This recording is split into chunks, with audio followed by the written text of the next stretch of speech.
नमस्कार व्यूवर, मैं हूँ संजय ओझा और शाम की डायरी को लेके आप सबके बीच में हाजिर हूँ। महत्वपूर्ण क्या है कि आज की जो अपडेट है वो सीसैल क्षेत्र से है, जहाँ पे रैयत विस्थापित मोर्चा के द्वारा 17 तारीख को प्रबंधकीय व्यवस्था को एक अल्टीमेटम दिया गया था कि अगर हमारी नौकरी और मुआवजा संबंधी मांग को पूरा नहीं किया जाएगा तो हम लोग मैक्रोसीगंज के पास जो राजधर साइडिंग जाने के लिए जो लूप लाइन है, जहाँ से तमाम कोयला से लदी हुई जो रेलगाड़ियाँ निकलती हैं, उनको बाधित किया जाएगा, उस ट्रैक को बंद किया जाएगा। उसी कड़ी में कल बंद भी हुआ, लेकिन सवाल महत्वपूर्ण क्या रहा है कि हम लोगों ने कई बार देखा है तमाम विस्थापितों के, प्रभावितों के, रैयतों के बंदी को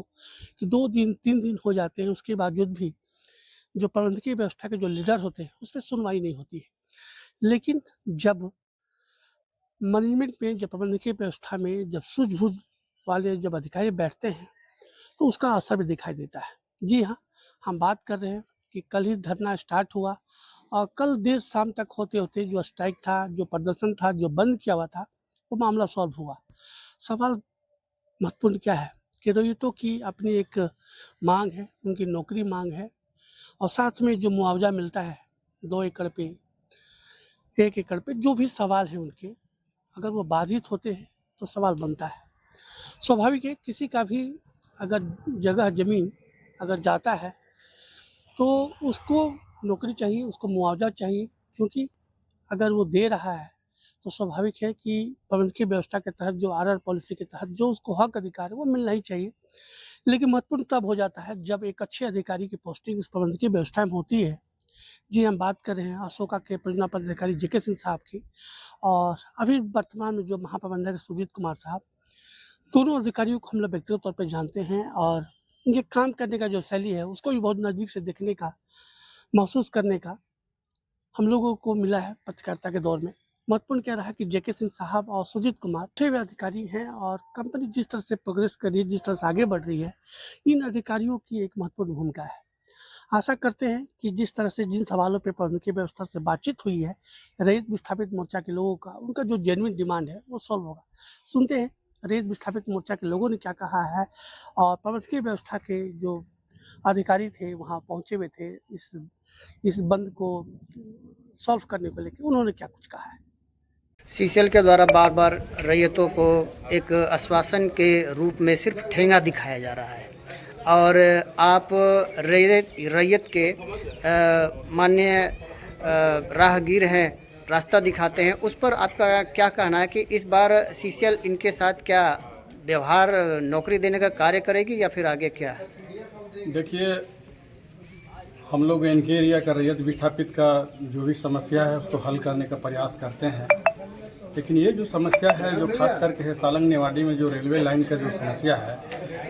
हम लोग तो यहाँ के रहने वाले हैं, इसलिए यहाँ का पूरा इतिहास जानते हैं। लगभग 32 साल से ये लाइन बिछाया गया है और उसमें आज हम देखें जो यहाँ पर रिपोर्ट में आके कि कुछ ऐसे समस्या हैं, जैसे एक हमारे रैयत हैं, उनका कहना है कि मेरा 5 एकड़ ज़मीन सीसीएल में गया या रेलवे में गया है और सीसीएल कहना है कि हम 1 एकड़ 20 डिसमिल लिया है। समस्या जो बता रहे हैं आपको, लेकिन हम जब यहाँ स्पॉट में देखें कि 1 एकड़ 20 डिसमिल जो लाइन बिछाया गया है, तो लाइन को तो जो समतल जमीन से ऊंचा करके बिछाता है और अगल बगल भी जमीन पूरा काट के तालाब बना है, जो अभी भी हम देखें कमल का फूल उसमें लगा हुआ है। उस व्यक्ति का 1/20 का आप तो मुआवजा दे रहे हैं या नौकरी दे रहे हैं, लेकिन जो 5 एकड़ जमीन का पूरा मट्टी काट के जो ऊपर कर दिए, तो वो मट्टी जो काटे हैं जहाँ कमल फूल और पानी भरा हुआ है, उसमें वो घर नहीं बना सकता, खेती नहीं कर सकता है। और सीसीएल कहता है कि नहीं हम 1/20 लिए हैं, तो यही सब में मामला फंसा हुआ है। जबकि उनका 5 एकड़ जमीन बर्बाद किए हैं, तो आपको 5 एकड़ का देना चाहिए। उनको नोटिस भी आप दिए हैं 5 एकड़ का, आप बोले हैं कि आपका 5 एकड़ जमीन हम एक्वायर किए, उनके पास नोटिस भी है, लेकिन इसमें समस्या आ रहा है ब्लॉक से और सीसीएल सब मिली भगत है और ये लोग यहाँ के रैयत को गुमराह कर रहे हैं। इसलिए 33 साल हो गया। नहीं तो जब आपका जब काम चल रहा है, सीसीएल का पूरा कोयला यहाँ से निकल रहा है, तो रैयत को क्यों मारा जा रहा है? तो हम लोग कहना चाह रहे हैं कि सीसीएल इस विषय में जल्दी से ध्यान दे और 10 दिन का समय मांगे हैं, मतलब 30 तारीख तक समय मांगे। अगर 10 दिन में नहीं होगा तो अब वो समस्या जो आ रहा है बरसों से, 32 साल से, उस समस्या के लिए ये लाइन को हम लोग अनिश्चितकालीन बंदी करेंगे। इतने के कहा कि हम कुछ नहीं बोल रहे हैं अभी फिलहाल, 30 तारीख के बाद बोलेंगे कि CCL का लाइन यहाँ से चलेगा, गुजरेगा कोयला या नहीं गुजरेगा, इतना ही कहते हैं।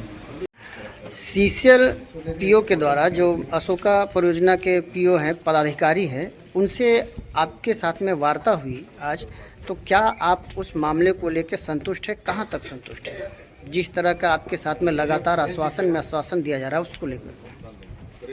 हम लोग नौकरी मुआवजा लेकर सुबह से ही रेलवे लाइन फेज नंबर 1 आधार से जुड़ा हुआ पूरे हम लोग जाम किए थे और परिवार से अशोका पीओ साहब आए और बार बार हम यही कहें कि सर पिछले बार भी हम लोग 3 बार बंद कर चुके हैं, 3 बार वार्ता हो चुका है और आज तक जो समस्या है आज तक हल नहीं हुआ। लेकिन पूरा आज जो है पूरा रिक्वेस्ट के साथ कहे हैं, पूरा किए हैं, पूरा मंथन हुआ और पूरा रिक्वेस्ट से कहे कि हमको 30 तारीख तक टाइम दीजिए और 30 तारीख के बाद 30 तारीख तक अगर नहीं होता है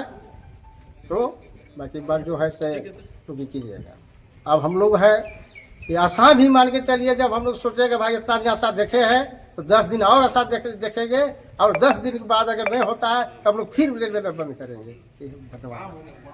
यहाँ का महूलिये के लोगों के सामने एक वार्ता की है और इन लोगों का जो परेशानी था उस परेशानी को हम लोग बहुत गंभीरता से लिए हैं और जो इन लोगों का जो जेन्युइन डिमांड है उसके तहत इन लोगों का जो कुछ जो पेपर का प्रोसेसिंग है वो एडमिनिस्ट्रेशन में कुछ लंबित है, तो उसको हम लोग पूरे प्रयास से सिंसियर एफर्ट लेकर के उसको देखेंगे कि उसको पेपर को आगे बढ़ा करके और इन लोगों का जो परेशानी उसको कम कर सके। We will try our best इन लोगों का प्रॉब्लम सॉल्व हो जाए।